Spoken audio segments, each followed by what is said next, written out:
Gulf దేశాల్ని America నిండా ముంచేసింది. UAE కలలుగన్నటువంటి కలలు చెదిరిపోయాయి. Dubai కన్న కలలు ఆరిపోయాయి, ఆవిరైపోయాయి.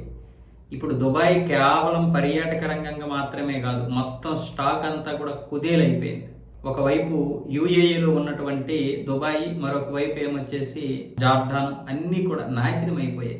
ఇంకొక వైపు ఏమొచ్చేసి ఖతారు, ఒమాను, బహ్రెయిన్, అన్ని దేశాల యొక్క ఆర్థిక పరిస్థితి అతలాకుతలమైపోతుంది. ముఖ్యంగా యూఏఈలో ప్రధానమైనటువంటి నగరం దుబాయ్. ఎన్నో కళలతో అక్కడ రియల్ ఎస్టేట్ రంగాన్ని బాగా అభివృద్ధి చేశారు. చమురు కంటే కూడా పర్యాటకం, అలాగే టెక్నాలజీ, దాంతోపాటు రియల్ ఎస్టేట్, వీటిని బాగా అభివృద్ధి చేశారు.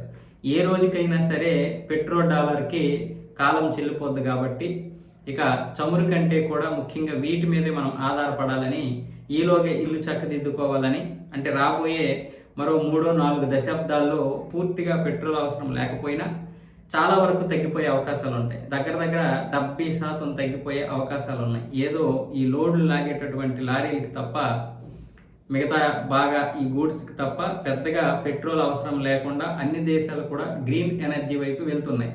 అందుకోసం ఈ గల్ఫ్ దేశాలన్నీ కూడా వారి యొక్క దీన్ని మార్చుకున్నారు, దిశని మార్చుకొని అమెరికాతో స్నేహం చేసి వారి యొక్క సైన్యానికి స్థావరాలను ఏర్పాటు చేసుకొని అది ఎదుగుతూ ఉన్నటువంటి సమయంలో ఇవన్నీ కూడా గాలి మేడలు అన్నట్లుగా అయిపోయింది ఇరాన్ యుద్ధంతో. ఇప్పుడు పశ్చిమాసియాలో జరుగుతున్నటువంటి పరిస్థితులు ఎలా ఉన్నాయంటే చమురు కంపు కంటే అదేదో కెమికల్ కంపే ఎక్కువైపోయింది. ఆ విధంగా ఇజ్రాయెల్ దాడి చేస్తుంది ఇరాన్ మీద. ఇరాన్ ఇప్పుడు గల్ఫ్ దేశాల మీద చేస్తున్నటువంటి దాడులు కూడా అమెరికా అడ్డుగించలేకపోతుంది. దుబాయ్ మీద చేసినటువంటి దాడి కావచ్చు, గల్ఫ్లో మిగతా దేశాల మీద జరిగినటువంటి దాడి కావచ్చు, ప్రజలు అతలాకుతలమైపోయారు. అందుకే పెద్దన్నం నమ్ముకొని తప్పు చేశామా అన్న విధంగా ఇప్పుడు గల్ఫ్ దేశాలు ఒక అంతర్మదనంలో ఉన్నాయి. మీకెందుకు నేనున్నాను అన్న విధంగా అమెరికా చెప్పింది. పేపర్లో పులిలా రెచ్చిపోయింది, కానీ నిజస్వరూపం ఏంటనేది ఈరోజు ప్రాక్టికల్గా బయటపడింది. పేపర్లో ఉన్నంత గాంభీర్యం బయట లేదు. తనను తాను రక్షించుకోవడానికే ఇప్పుడు అమెరికా తీవ్ర ప్రయత్నాలు చేయాల్సినటువంటి పరిస్థితి. హార్మోజ్ జలసంధి నుంచి ఒక్క నౌకను కూడా కల్పించలేకపోతుంది.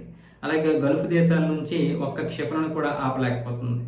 తన రక్షణ వ్యవస్థల్ని రక్షించుకోవడానికి ప్రయత్నాలు చేస్తుంది తప్ప ఇతర దేశాలని, అంటే ముఖ్యంగా దాని మీద నమ్మినటువంటి గల్ఫ్ దేశాలని ఈరోజు ఏ విధంగా కూడా ప్రొటెక్షన్ చేయలేనటువంటి పరిస్థితి. అందుకే గల్ఫ్ దేశాలన్నీ కూడా మనం ఇరాన్తో రాజీ పడదాం, లేదనుకుంటే అమెరికాని ఇక్కడ నుంచి వెళ్ళగొడదాం, అంతకుమించి అవకాశాలు లేవన్న విధంగా వాళ్ళు ఇప్పుడు మాట్లాడుకుంటున్నారు.